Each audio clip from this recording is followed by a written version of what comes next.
Le petit chaperon rouge. Il était une fois une petite fille qui vivait avec sa mère au bord de la forêt.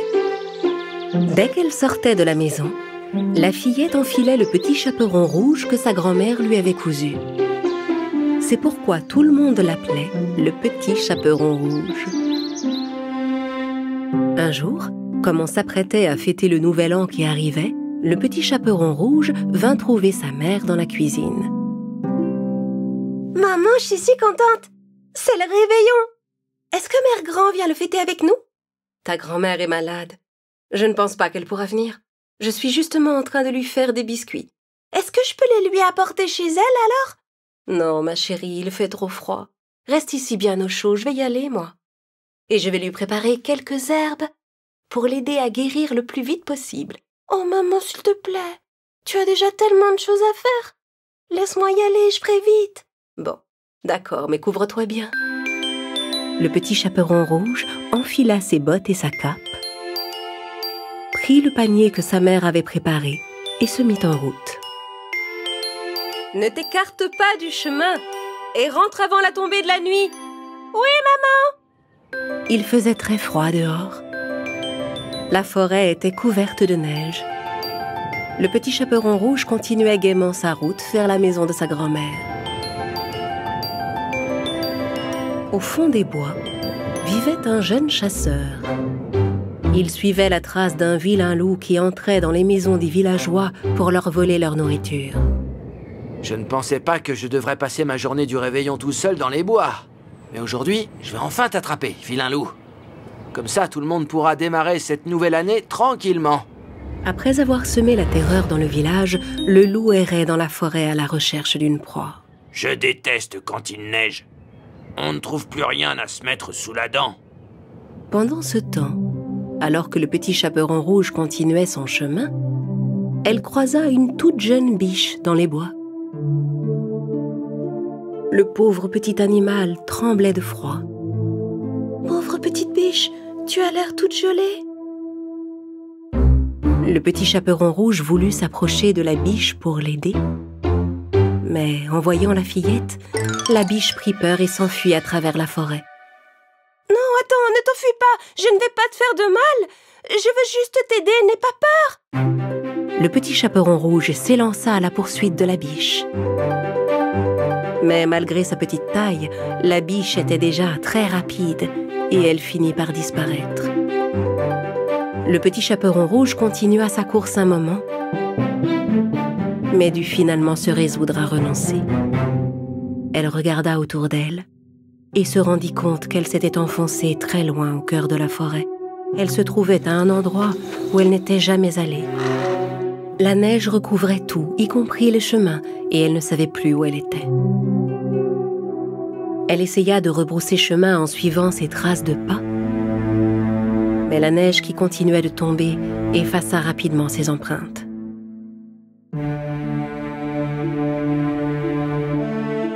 Désespéré et perdu, le petit chaperon rouge se mit à pleurer.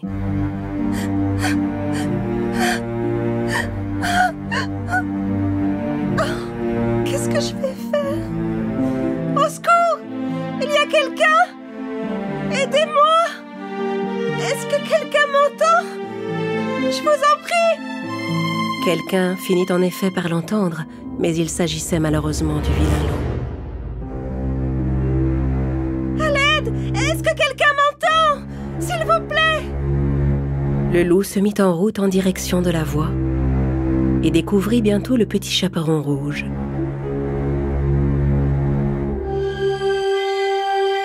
Doucement, pour ne pas l'effrayer, il s'approcha d'elle.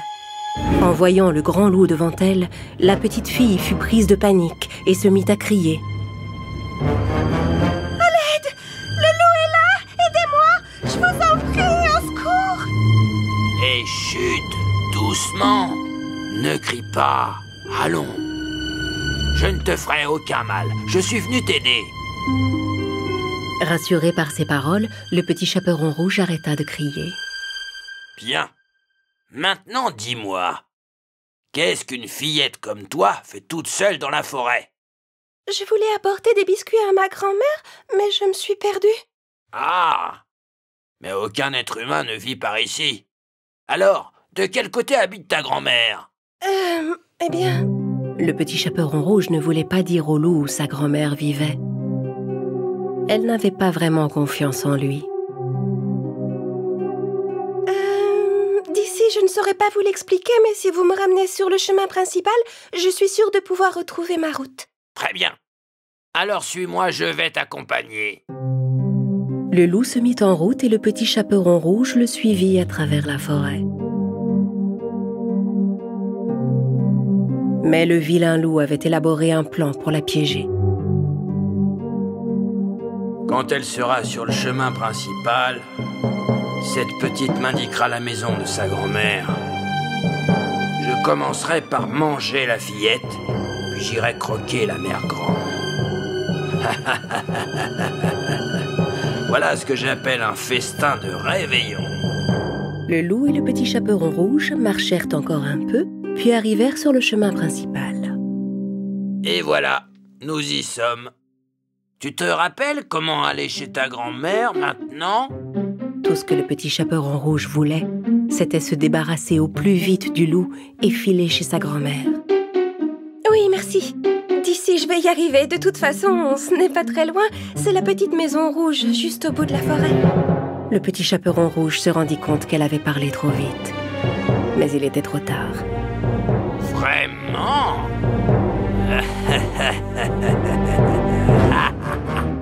Le loup ouvrit la bouche, s'approcha de la fillette.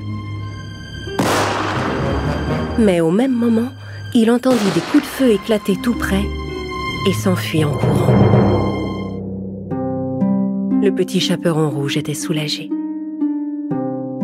Elle se remit rapidement en route pour aller chez sa grand-mère. De son côté, le chasseur était toujours sur la piste du loup. Il remarqua les empreintes de l'animal dans la neige. Je sais que tu n'es pas loin.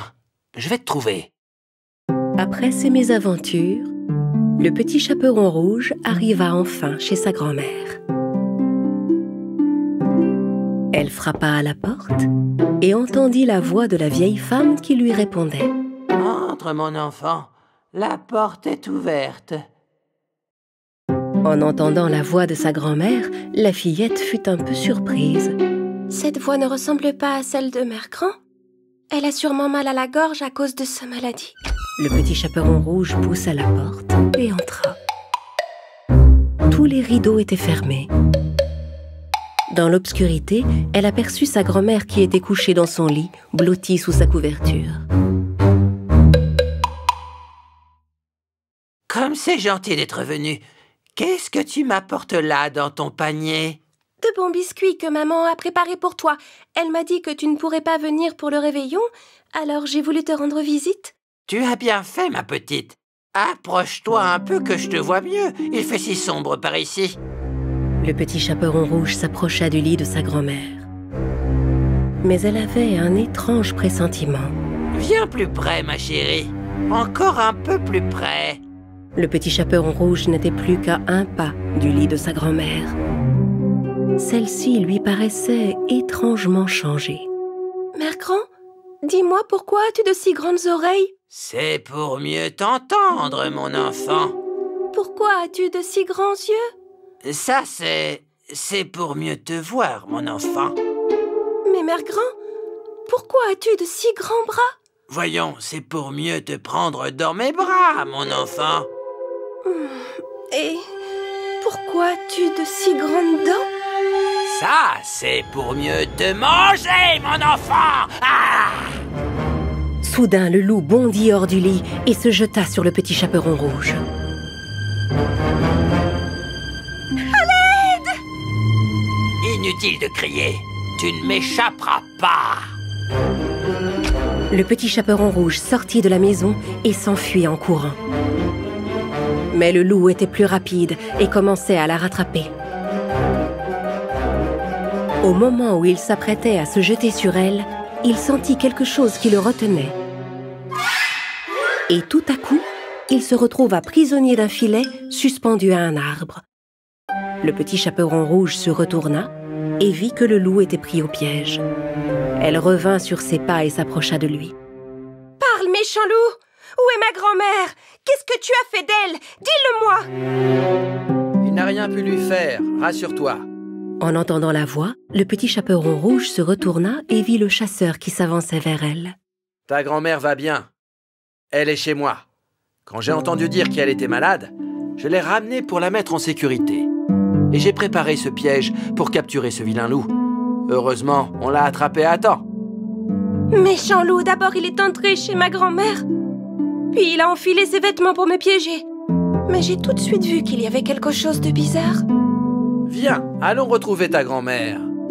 Quant à lui, il peut bien passer son réveillon ici. Je m'occuperai de lui demain. Le chasseur et le petit chaperon rouge se mirent en route vers la cabane où se trouvait la grand-mère.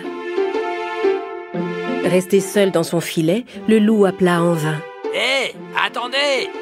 Ne m'abandonnez pas ici tout seul !» La nuit allait bientôt tomber. Le petit chaperon rouge, la grand-mère et le chasseur arrivèrent chez la fillette. Inquiète, sa maman l'attendait devant la maison. Quand elle vit sa fille, elle s'avança vers elle, soulagée. « Ma petite fille, mais où étais-tu passée? Maman, tu es là? Mais qu'est-ce qu'il s'est passé? Je vais tout te raconter, maman. Mais je dois d'abord m'excuser, je crois. Je ne t'ai pas obéi, je me suis écartée du chemin dans la forêt. Tu ne devineras jamais ce qui m'est arrivé. Plus jamais je ne te désobéirai, je te le promets. » Le petit chaperon rouge, sa mère, sa grand-mère et le chasseur passèrent la soirée ensemble, à manger et à danser pour fêter l'arrivée de la nouvelle année.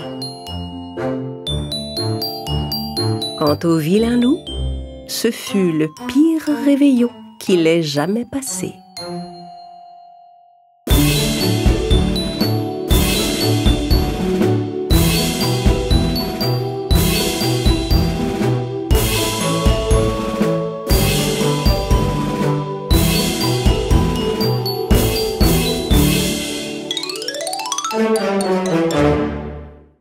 Le grand méchant loup et les 7 petits chevreaux. Les vacances d'été étaient finies et le jour que les chevreaux attendaient avec impatience était enfin arrivé. Youpi! Aujourd'hui, c'est la rentrée des classes! J'ai tellement hâte de retrouver tous mes amis. Oh oui, moi aussi. La maman chèvre envoya ses petits à l'école. Tandis que les 7 chevreaux étaient en chemin, l'un d'eux s'arrêta. Il avait oublié quelque chose de très important. Oh non, j'ai oublié mon cahier de dessin. Allez-y, partez devant. Je vous rattraperai en chemin. Alors que le chevreau retournait seul chez lui, le grand méchant loup, qui était toujours affamé, cherchait une proie dans la forêt. Oh non, c'est trop gros pour moi, ça. Ça, c'est beaucoup trop petit, ça va pas me rassasier. Celui-ci est trop rapide pour que je l'attrape. C'est alors que le loup aperçut le chevreau. Ah, un joli petit chevreau. C'est mon repas préféré. Pour piéger le chevreau et le détourner de sa route, le grand méchant loup se fabriqua 2 antennes avec des branches et 2 ailes avec des feuilles d'arbre. Je ressemble à un de ces jolis papillons que les chevreaux aiment tellement. Maintenant, je vais aller attraper ce joli petit chevreau et m'en faire un délicieux repas. Le chevreau arrivait devant sa maison quand il vit surgir le grand méchant loup juste devant lui.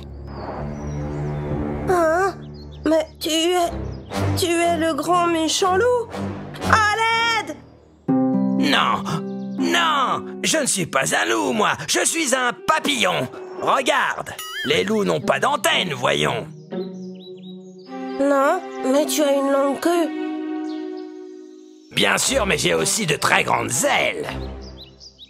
Oui, tu ressembles à un papillon. Mais oui, je suis le plus grand spécimen de papillon de la forêt. Et j'habite dans un endroit merveilleux. Viens, je vais te montrer. C'est que j'ai école aujourd'hui. Justement, raison de plus. On peut faire rapidement l'aller-retour. Tu n'as pas envie d'avoir plein de choses à raconter à tes amis pour le premier jour d'école? Le grand méchant loup et le chevreau se mirent en route à travers la forêt. De leur côté, les autres chevreaux étaient déjà en classe. Mais au bout d'un moment, un des chevreaux s'inquiéta de ne pas voir son frère arriver. Il alla prévenir la maîtresse et ils partirent tous ensemble à la recherche du chevreau. Pendant ce temps, le chevreau continuait de suivre le loup en lui posant des questions. Tous les papillons volent. Pourquoi tu marches, toi? Les papillons de ton espèce ne volent pas? Pourquoi? Parce que si je vole, ça risque de créer une véritable tempête. Vas-y, ferme les yeux et compte lentement jusqu'à 3. D'accord. 1. Le méchant loup enroula une corde autour de sa taille et se suspendit à la branche d'un arbre. 2. Puis il commença à se balancer dans les airs. 3. Quand le chevreau ouvrit les yeux, il vit le loup flotter dans les airs en battant des ailes. Hein? Alors c'est vrai que tu sais voler? Mais la branche, qui ne pouvait supporter le poids du loup, finit par se casser. Le loup tomba par terre et une de ses ailes se brisa. Oh, mon pauvre, ton aile est toute cassée. Je vais aller chercher du secours. Attends-moi là. Non, ce n'est rien. Tu n'as jamais vu de papillon à une seule aile? Un papillon à une seule aile? Jamais. Ils vivent dans des endroits secrets au cœur de la forêt. Allez, viens, suis-moi. Le loup et le chevreau parcoururent la forêt jusqu'à un endroit plein de grosses feuilles rebondissantes. Le loup monta sur une des feuilles et il sauta dessus comme sur un trampoline pour s'envoler. Le chevreau regardait le loup s'élever dans les airs, fasciné. Le loup s'approcha du chevreau, bien décidé à le dévorer. Mais à cet instant, un corbeau vint se poser sur une des fausses antennes du loup. Un corbeau! À l'aide! Non, je déteste les corbeaux! Va-t'en! Va-t'en! Le loup secoua vivement la tête et le corbeau arracha une des antennes et s'enfuit avec. Oh! Le corbeau t'a volé une antenne! Comment tu vas faire maintenant? Tu sais, petit chevreau, il existe des papillons qui n'ont qu'une aile et qu'une antenne. Ne t'inquiète pas. Ah? C'est vrai? Oui, je vais t'emmener dans la grotte où ils habitent. Tu pourras les voir par toi-même. D'accord, pourquoi pas? Ça alors, je suis curieux de voir ça. En plus de ça, tous ceux qui entrent dans cette grotte apprennent à voler. Quoi? Moi aussi, je veux apprendre à voler. Ça doit être trop bien. En cherchant leurs frères partout dans la forêt, les chevreaux trouvèrent des feuilles déchirées et une branche arrachée sur le sol. Regardez, ces feuilles et cette branche ont été arrachées par quelqu'un. Mais qui a pu faire une chose pareille? C'est pas vrai! Quel gâchis! Quand la maîtresse des enfants vit des traces de pas sur le sol, elle reconnut les empreintes du loup et comprit que le chevreau était en danger. Elle élabora un plan pour le sauver. Pendant ce temps, dès que le chevreau fut entré dans la grotte, le méchant loup se débarrassa de son aile et de son antenne.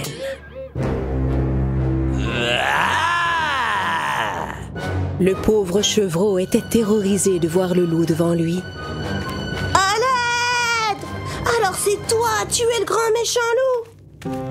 Heureusement, la maîtresse et les chevreaux arrivèrent devant la tanière du loup et se cachèrent de part et d'autre de l'entrée. La maîtresse déroula la ficelle qu'elle utilisait en classe pour les travaux manuels et la tendit devant l'entrée. Puis elle demanda au chevreau de faire du bruit.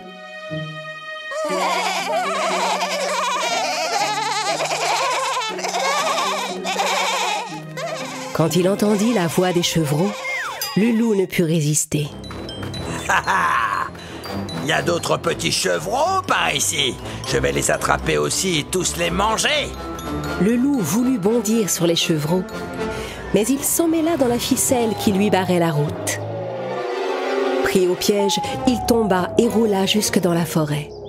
À l'aide! À l'aide! Merci de m'avoir sauvé. Je suis tombée dans le piège du loup parce que je rêvais de voler comme un papillon. Il faut toujours rester soi-même, petit chevreau. Ne te compare jamais à personne d'autre. Les 7 chevreaux retournèrent en classe et reprirent avec plaisir leurs activités. À partir de ce jour, le chevreau ne se laissa plus jamais attraper. Il alla tous les jours à l'école, où il apprit des tas de choses qui l'aidèrent à grandir.